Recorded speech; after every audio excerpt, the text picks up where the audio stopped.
Today, I'd like to welcome Robert Kravitz, the president of AlturaSolutions, a communications agency specializing in the cleaning industry, and a good friend of mine as well. Robert, welcome to the program. Thank you. Thank you, Jeff. Thank you for calling me a good friend. I really appreciate that. It's an honor to be on your show.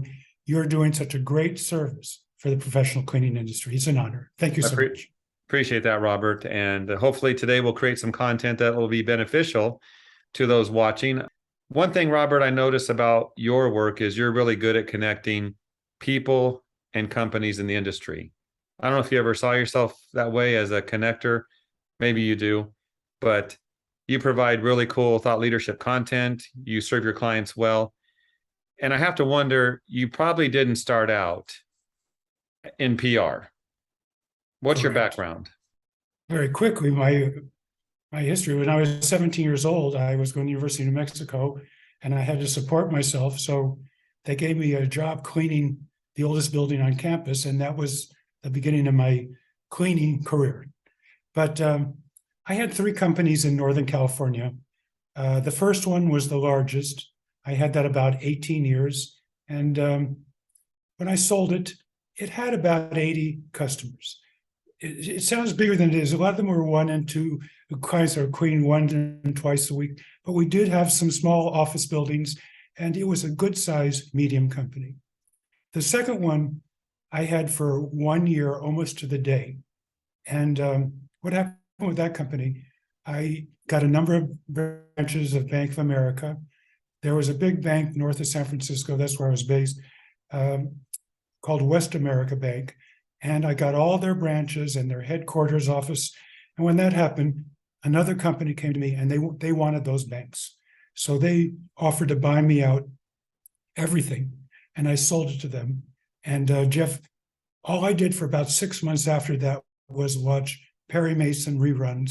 And I have to tell you, it still was the best 6 months of my life. It was fun. I really enjoyed that break. Then the third one was I had for about 9 years, and that one ran pretty smoothly. I had learned a lot by then, and that was a good business. So that's my history in the cleaning industry. Okay. So it's interesting because not everyone involved in PR work and communications understands the industry like you do. I come from a background where I did the work as well, ran companies, and it's a good perspective to have. So I can see that as you write for the different ISSA publications, and as we work on projects together, it's good to see that insider's view.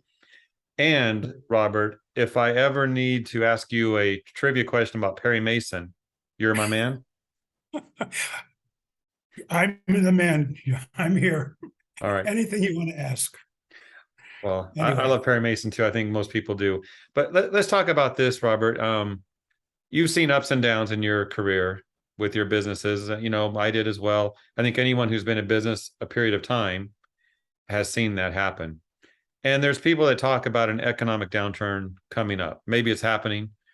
Some companies might be like, we don't see it yet, but they fear it. In your experience, what happens to the contract cleaning industry during recessions? First thing I want to say to cleaning contractors out there, small, medium, and large, don't panic, don't worry. My businesses actually grew during recessions. I remember the 1991 recession. It turned out very successful for me. But here are some of the things that are going to happen. The first thing you're going to see, if the recession, especially if it's long and a fairly severe one, everybody and their grandmother is going to go into the cleaning business. After all you need is a vacuum cleaner, a mop, a bucket, and you're in the cleaning business. That's wrong, of course, but you're going to see a lot of people get inside in the business. Don't worry about those people. As soon as things pick up, they're going to be moving on. But here's something I've seen firsthand. Recessions tend to shake things up. People want to make changes. I remember very well, I got a client in the Bay Area that it was a wonderful account. It was a wonderful big office. And after a few months, she told me, I was talking to her and she said, you know, we're paying you more than we were paying the last company.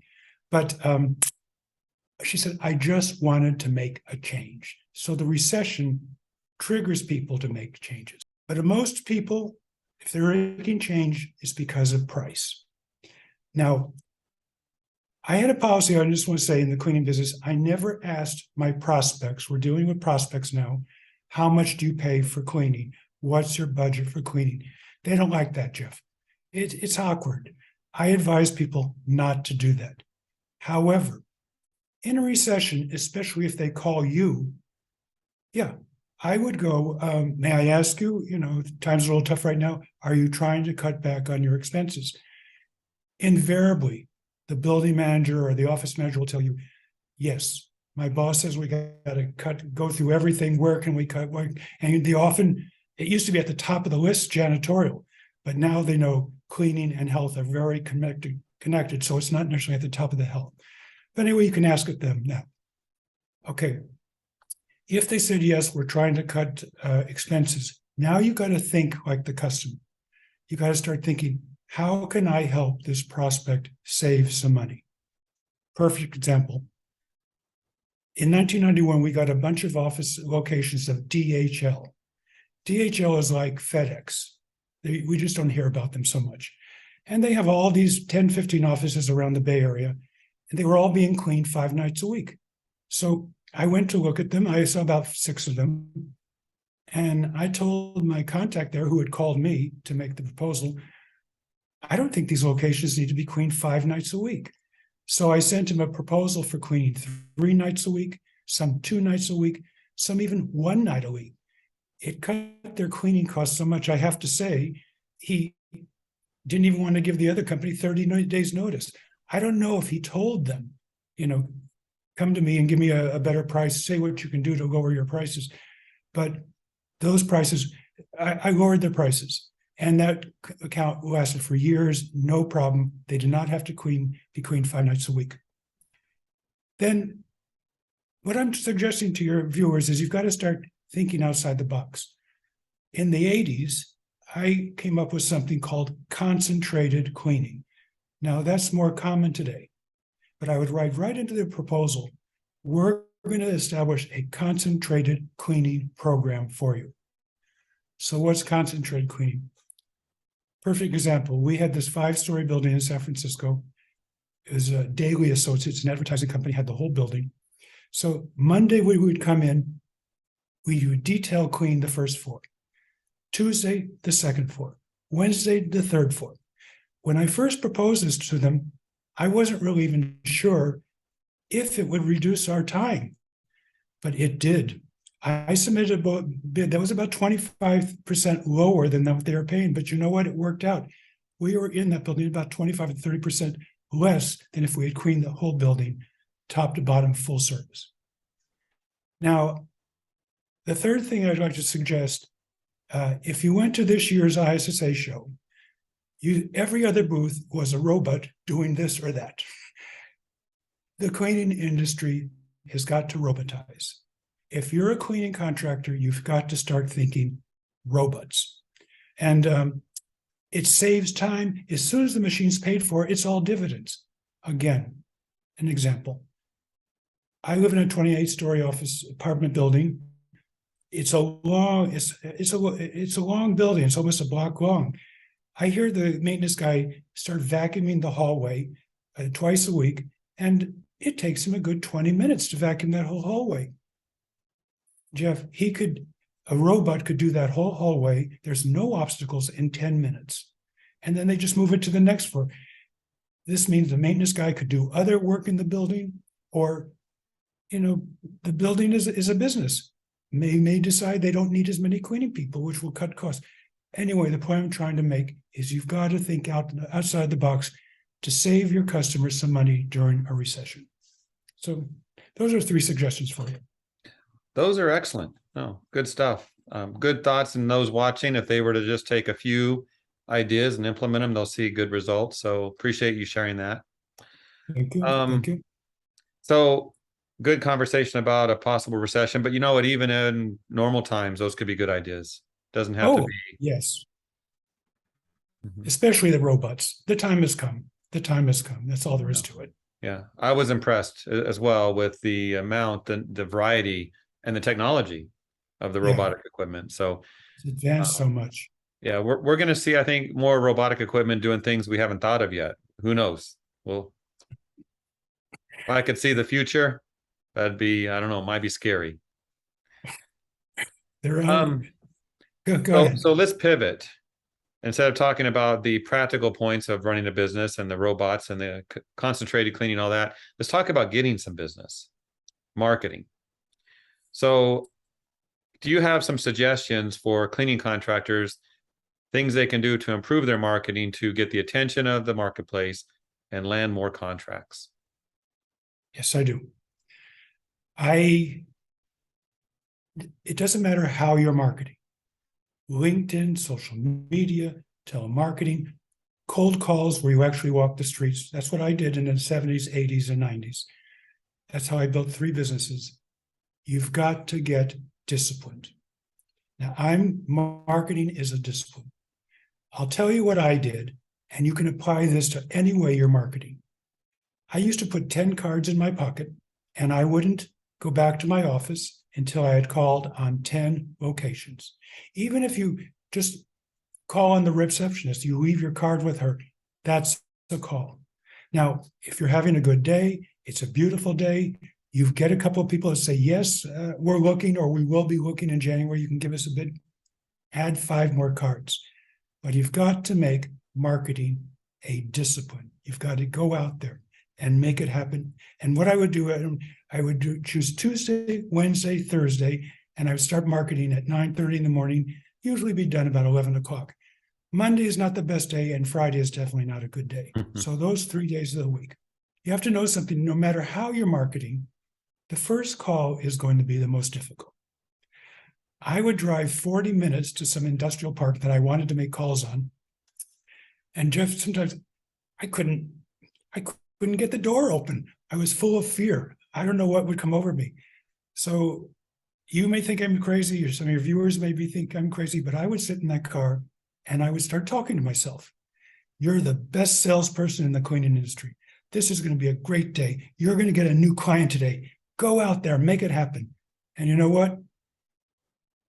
I was able to open the door. And still, the first call is often the hardest. Sometimes I'd walk into the first office and I would stutter a little.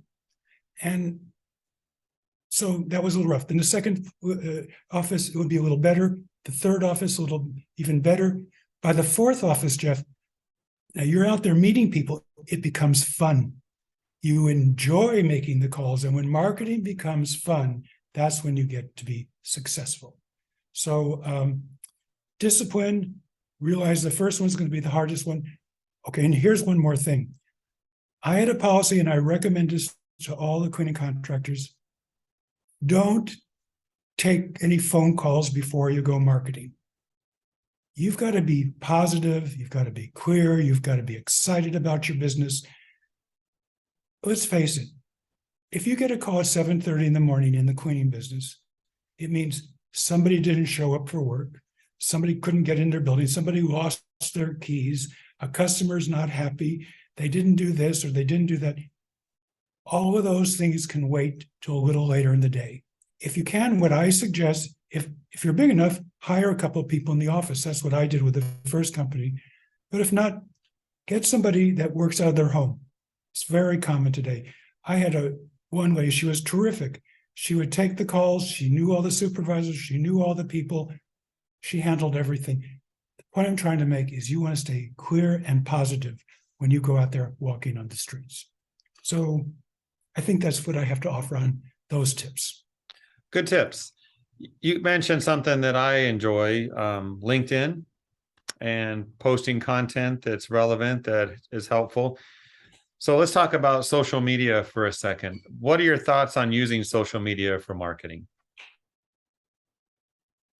Cleaning contractors are unique because they're both business to business and business to consumer. I know of a company here in the Chicago area. They did a really nifty video. They put it on TikTok, they put it on Instagram, and it didn't happen overnight. But then they started getting calls. And people say, I saw your cool video. and hey, we're taking biz, come on in. So don't exclude those. But as you get bigger, you're going to want to use LinkedIn. That's the B2B platform you've got to be on. So here's how I suggest using it. Now, when I was in the business, there was no LinkedIn, but I use LinkedIn now in my own business, and here's how I apply it to the cleaning industry. You've got to develop a marketing list. To do that, you have to upgrade to Sales Navigator. It's costly, but they're constantly adding features. You do searches for the area you want to call on, filters, office manager, building developers, building owners, whatever, and you develop a marketing list. Okay, you can download that or you cut and paste the whole marketing list. Get 100 or 200 names, okay? Next, you develop what I call a warm script. A warm script is positive, it's not promotional, it's personal. I have a warm script I'm going to talk about in a second. I'm going to read to you, but you want a warm script. And now you've got your script, you've got your marketing list. Now you're going to go to your marketing list and look at the first person. Scan that person's profile. First of all, you got to qualify that person. Maybe they're not a building manager. Maybe they're not someone to call on, but if they are, read their profile, see if you can tactfully connect with anything. Example, I contacted this company in Albuquerque, New Mexico. Well, I was born in Albuquerque. So I just mentioned to him, I was born in Albuquerque and you're a few blocks from where I used to live. I just mentioned it. It builds a connection. It builds a connection. And that's what we want to do. All right, now we're going to start sending that out. And I'm going to read you an example I wrote down, and then we'll go through that example, okay? Is this like a warm script for a cold call? Correct. Okay, correct. Go ahead. Go ahead. You're going to have a subject line, and you're going to have the body of the message, just like almost like an email. Here's what I put together. Nothing is in stone. We'll talk more about that in a second. But the subject line I wrote, would love to help. Hi, Jill, if Jill is the person we're contacting. I have a contract cleaning company maintaining several facilities in your area. We're looking to take on a couple of new clients. Most of our clients have been with us for years. I would love to see if we could help you with your janitorial needs. Do you have a few minutes to chat in the next week or two? Looking forward to it, Robert. Okay, let's just dissect this a bit. I'm from the old school. I don't use the word love that much, but young people and millennials use it all the time. I've read, since I write, love is a warm word, and we're writing a warm script. So use it once or twice, just once or twice, no more. We maintain several facilities in your area. When I was in San Francisco area, I couldn't use that because we were all over the place. But I used to live in Atlanta, and I was going to start another business there. And in places like Atlanta, where it takes an hour and a half to get with the traffic from one area of the town to another, people want to know, are you in our area?